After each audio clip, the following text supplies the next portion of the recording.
Now, we dig a little deeper into some of the potential projects that could actually take effect as the two Koreas discuss a joint forestry program.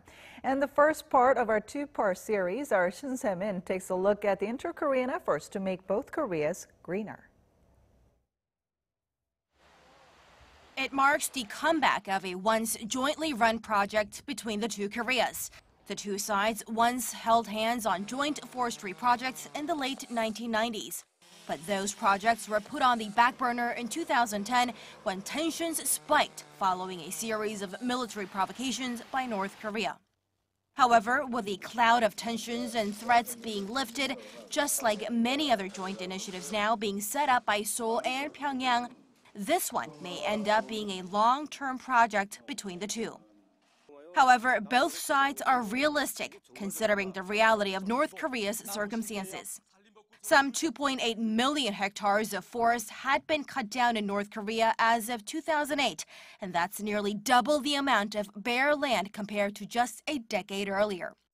It's so bad that a UK-based risk consulting company assessed North Korea's deforestation as the third worst in the world in 2012. Precisely understanding the situation in North Korea is the most crucial first step. It's necessary if the two sides are going to be able to make a difference. However, we believe it will be different this time due to Pyongyang's determination.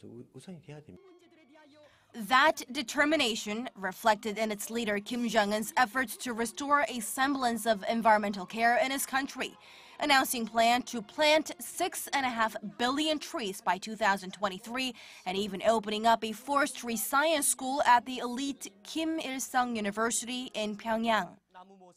The forestry project between the two Koreas, although still very much in its infancy, could branch out in a number of ways.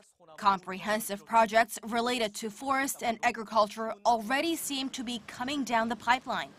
Related businesses' stock prices have shot up over the past couple of weeks, especially those involved in forest restoration, cultivating saplings, mineral exploration, and seed production. We're looking to start with cabbage, corn, broccoli, and radish. Crops like these bring about quick benefits, especially with some of them being native to our soil. They are most suitable when we consider the environmental circumstances.